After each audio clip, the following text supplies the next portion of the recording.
¿Por qué hay tanto odio contra los judíos, quienes son el pueblo de Israel? En la Biblia hay un texto que nos ayuda de forma muy particular a entenderlo. Lo vemos desde Génesis 3 hasta Apocalipsis 12, donde se narra que cuando Adán y Eva por causa de la serpiente pecaron contra Dios, Dios maldijo a la serpiente y le advirtió que habría enemistad entre la mujer y su descendencia y la víbora, la serpiente, y su descendencia. Y que además el hijo de la mujer aplastaría la cabeza de la serpiente.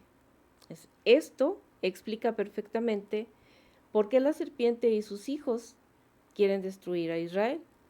Por eso opera el mismo espíritu en muchos movimientos, así como en individuos a lo largo de la historia y hasta los últimos tiempos, como está en Apocalipsis 12. Asirios, Babilonia, Egipto, Roma, Grecia, nazis, España, el Islam, Turquía, Gaza, etc. Y todos los que hasta hoy odian a Israel. Nosotros podemos ver que haga lo que haga Israel, siempre se inventarán un pretexto los hijos de la serpiente para criticarlo y atacarlo. Pero el Todopoderoso dice, no teman, pequeño gusano de Jacob.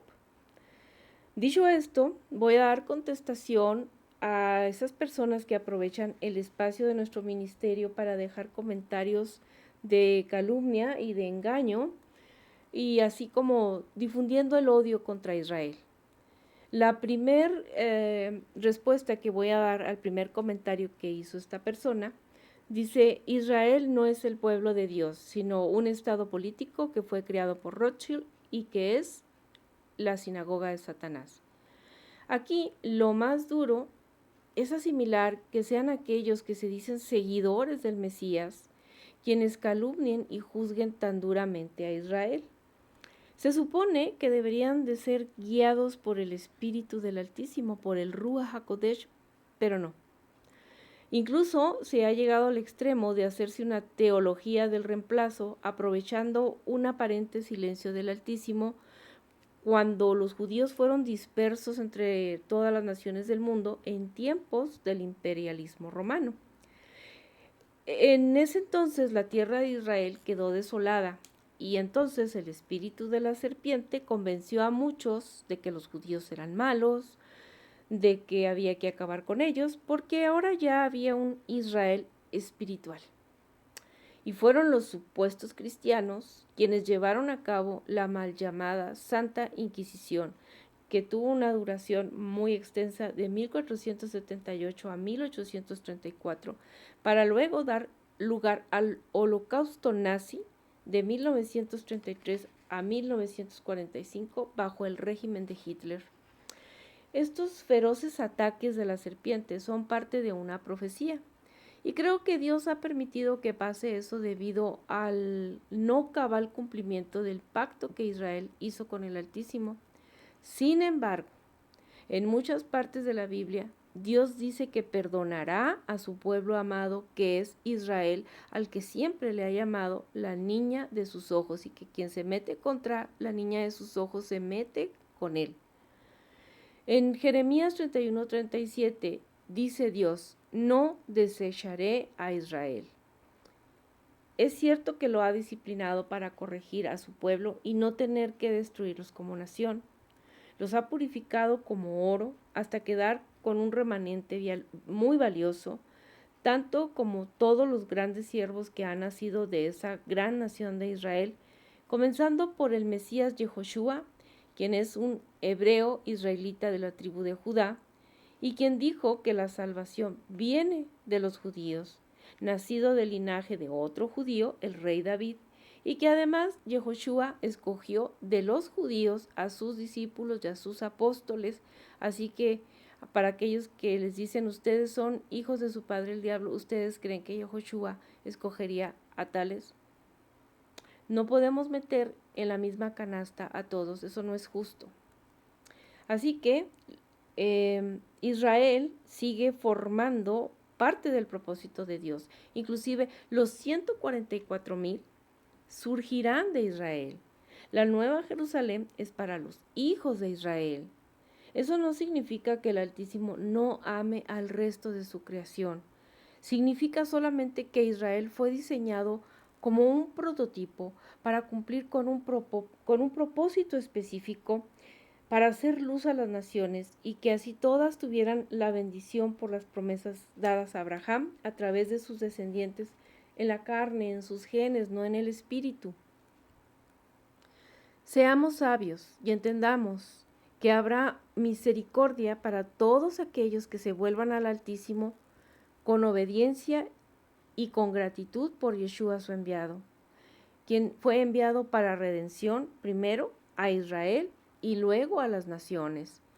Decíamos anteriormente que a causa del exilio judío, el cual duró casi 2000 años, la tierra de Israel quedó sin presencia de judíos. Fue entonces cuando muchos se quisieron adueñar tanto de la tierra como de las promesas de bendición que el Altísimo hizo particularmente a Israel. Pero ocurre que antes de 1948, los judíos fueron regresando a su tierra ancestral de forma progresiva y eso a muchos no les gustó. Pero tampoco les gustaba que los judíos vivieran entre las naciones y ahí era que les decían con muchos insultos: judíos, váyanse a su tierra, regresen a Israel. Y cuando regresaron a su tierra, ahora les dicen: colonialistas, váyanse que esta no es su tierra.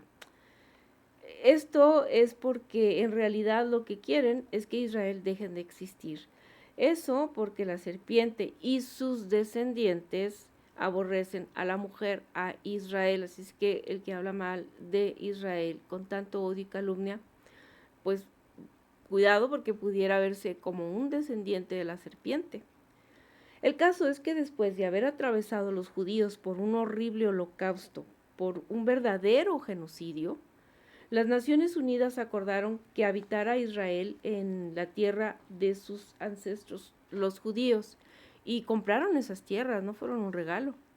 Es así como en 1948 se da formalmente a conocer el cumplimiento de una profecía dada por el dueño de toda la tierra, en especial la dicha a través del profeta Ezequiel en los capítulos 36 y 37. Ahí vemos que la profecía de los huesos secos es contundente para entender que por boca del Altísimo está dicho que Israel regresaría a su tierra. El Todopoderoso traería de vuelta a los huesos secos de su pueblo y los restauraría progresivamente. Aún hay muchos de esos huesos secos dispersos entre todas las naciones, y lo peor es que ni siquiera saben que son descendientes de israelitas. Amigos, la mayoría de esos huesos secos les falta aún el soplo final del Ruach HaKodesh, del Espíritu del Creador. Por eso a los judíos les falta creer en Yeshua como el enviado por Dios para redención, y al resto de las tribus de Israel les falta creer en que deben obedecer la ley del Altísimo para demostrar verdadero arrepentimiento. Solo cuando llega el soplo del Altísimo hay vida plena, y es cuando ya se tiene fe en Yeshua como el medio de salvación y obediencia a los mandamientos como medio de justificación. Mientras eso no pase, el judío ve a sus hermanos como paganos idólatras, y los supuestos gentiles, que en realidad son israelitas dispersos, ven a sus hermanos judíos como incrédulos. Pero recuerden, el proceso de restauración está en marcha. Ciertamente, el Israel de los judíos de hoy tiene muchas deficiencias. No vemos un estado teocrático, sino secular y político. ¿Y qué podemos esperar? También hay un pequeño sector de fieles, pero sin fuerza. Pero ocurre que son humanos y tienen tantos defectos como cualquiera de nosotros. ¿Y sabes qué? Siempre han tenido defectos, pero de ahí salieron los mejores siervos del Altísimo, y habrán más, luego de que los huesos secos tengan el final del soplo del Espíritu del Creador. Así que, decir que el Estado de Israel actual no es el pueblo del Altísimo, sino una creación de banqueros poderosos como Rothschild y la serpiente, es negar el propósito del Altísimo, es desconocer su palabra, sus profecías y sus planes. Es estar en peligrosa idolatría, pues pensar que las criaturas pueden estar por encima de la autoridad del Todopoderoso Creador es un gran error del que hay que arrepentirse.